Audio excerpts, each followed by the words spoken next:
Regra de ferro 6º. Regra de ferro de Thomassi Jogo da Velha 6. As mulheres são fundamentalmente incapazes de amar um homem da maneira que um homem espera ser amado por uma mulher. Os homens acreditam que o amor importa por si só. As mulheres amam oportunisticamente. Esta citação vem do blog Chathantings. O discurso é breve, mas perspicaz. Eu realmente espero que o mito de que as garotas são românticas sem esperança seja abandonado o mais rápido possível. Todos precisam perceber que os homens são os românticos que fingem ser realistas, e as mulheres vice-versa. Eu achei isso particularmente instigante. Homens são os românticos forçados a serem os realistas, enquanto as mulheres são as realistas que usam romantismo para realizar seus imperativos, hipergamia. Isso é um bocado de realidade cruel para engolir, e encaixa-se bem na 6ª regra de ferro de Thomassi. Regra de ferro de Thomassi Jogo da Velha 6. As mulheres são totalmente incapazes de amar um homem da maneira que um homem espera ser amado. Em sua simplicidade, isso fala muito sobre a condição dos homens, expressa com precisão o niilismo difundido que os homens devem enfrentar e aceitar, ou serem levados à negação pelo resto de suas vidas quando não conseguem aceitar a desilusão. As mulheres são incapazes de amar os homens de uma forma que o homem idealiza ser possível, de um modo que ele acha que ela deveria ser capaz. No mesmo sentido em que as mulheres não podem apreciar os sacrifícios que os homens devem fazer para facilitar seus imperativos, as mulheres não conseguem concretizar como um homem gostaria de ser amado por ela. Não é o estado natural das mulheres, e no momento em que ele tenta explicar seu amor ideal, esse é o ponto em que a idealização dele se torna a obrigação dela. Nossas namoradas, nossas esposas, filhas e até nossas mães são todas incapazes desse amor idealizado. Por mais agradável que seja relaxar, confiar e ser vulnerável, franco, racional e aberto, o grande abismo ainda é a falta de capacidade das mulheres amarem os homens como os homens gostariam que fossem. Para o beta-plugado, esse aspecto do despertar é muito difícil de confrontar. Mesmo diante de uma constante, e muitas vezes traumática oposição ao que um homem espera que seja sua recompensa por viver se qualificando para o amor e a intimidade de uma mulher, ele ainda se apega ao ideal propagado pela Disney. É muito importante entender que esse arquétipo de amor é um artefato de nosso primeiro condicionamento feminizado. É muito mais saudável aceitar que não é possível, e viver dentro dessa estrutura. Se ela está lá, se não, tudo bem. Ela não é incapaz de amar do jeito que ela define, ela é incapaz de amar como você gostaria. Não é que ela não tenha capacidade para conexão e investimento emocional, ela não tem a capacidade para a conexão que você acha que seria ideal para você. O amor resultante que define o relacionamento de um casal de longo prazo é o resultado de chegar a uma compreensão dessa impossibilidade e de imaginar o que deveria ser para os homens. Os homens têm sido, e deveriam ser, o gênero mais dominante, não por causa de algum direito divino imaginado ou proeza física, mas porque em algum nível psicológico rudimentar devemos perceber que o amor de uma mulher depende de nossa capacidade de manter esse amor apesar de sua hipergamia. Por ordem de graus, a hipergamia definirá quem uma mulher ama, e quem ela não irá, dependendo de suas próprias oportunidades e capacidade de atração. Homens apaixonados. Uma vez uma mulher me fez essa pergunta inofensiva em um comentário. Os homens realmente não sabem quando uma mulher não os ama? Como seria de esperar, as respostas masculinas a este e aos seus comentários de seguimento variaram desde o ligeiro aborrecimento da sua ingenuidade à descrença da sua sinceridade em relação à sua vontade de saber. No entanto, o seu espanto original era saber se os homens, quando uma mulher não os ama, penso eu, carrega mais peso do que a maioria dos homens, até homens da manosfera, percebe. Então, vou contar meus comentários e a discussão aqui. Os homens realmente não sabem quando uma mulher não os ama? Não, eles não sabem. Por quê? Porque os homens querem acreditar que podem ser felizes, sexualmente satisfeitos, apreciados, amados e respeitados por uma mulher por quem ele é. São os homens que são os verdadeiros românticos, não as mulheres, mas é o grande desígnio da hipergamia que os homens acreditam que são as mulheres que são românticas.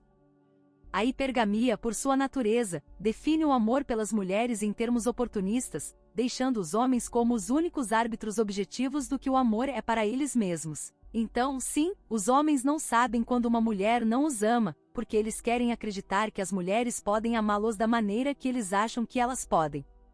Um homem responde: tudo bem, Eu continuo esperando que sua regra jogo da velha 6 esteja errada, mas ela ainda não provou ser. Então, é a grande mentira que os homens não sentem falta de que as mulheres podem fornecer isso, mas que nós não investimos essa energia em outros homens, que não encontramos homens com os quais possamos ser vulneráveis, de modo que estamos emocionalmente preparados para as provações que as mulheres criarão em nossos lares. É por isso que tantas mulheres tendem a isolar seus maridos ou namorados de seus amigos do sexo masculino no início do casamento ou namoro. Presumindo que essa mulher estava genuinamente confusa, e estou meio inclinado a pensar que ela está, isso é exatamente a fonte de sua confusão. O solipsismo das mulheres impede que elas percebam que os homens teriam até um conceito diferente de amor do que como uma mulher percebe o amor. Por isso a pergunta: os homens realmente não sabem quando uma mulher não os ama? Eu não necessariamente acho que é uma grande mentira, é apenas uma falta de mutualidade no conceito de amor de ambos os sexos. Se é uma mentira de verdade, é uma que os homens preferem contar a si mesmos.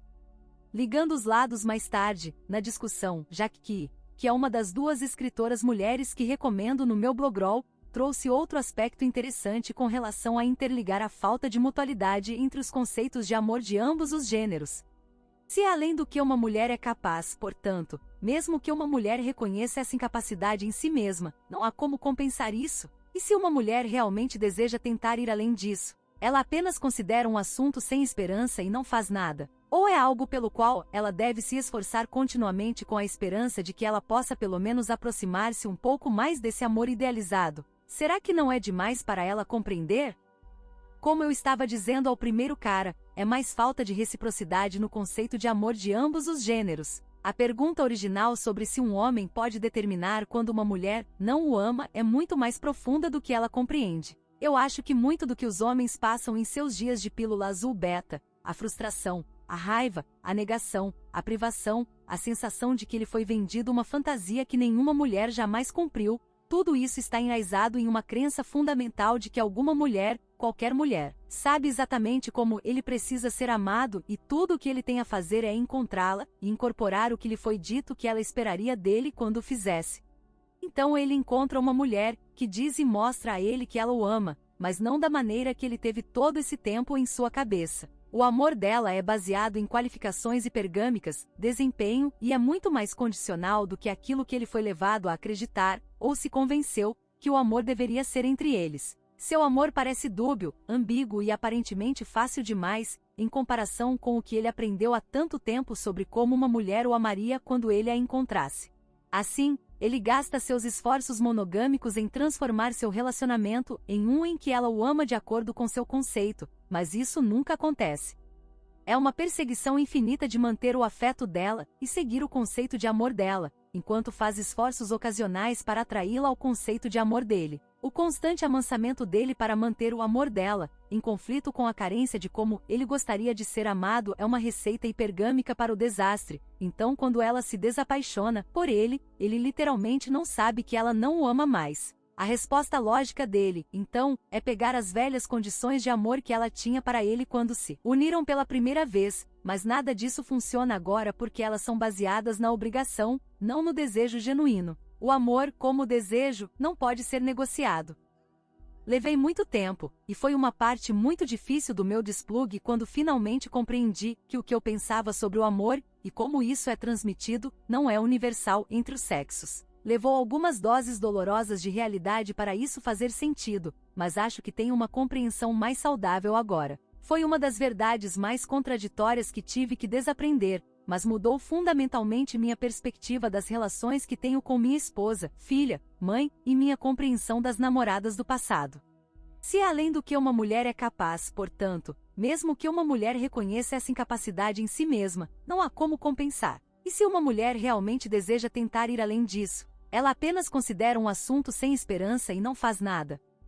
Eu não acho que isso seja necessariamente impossível, mas seria necessário uma mulher ser autoconsciente o suficiente para entender que homens e mulheres tenham conceitos diferentes de seu amor ideal para início de conversa, o que é improvável. O maior obstáculo não é tanto em mulheres reconhecerem isso, mas sim nos homens reconhecerem isso. Então, hipoteticamente sim, você poderia, mas o problema torna-se a legitimidade desse desejo. O amor, como desejo, só é legítimo quando não é coagido nem desvinculado.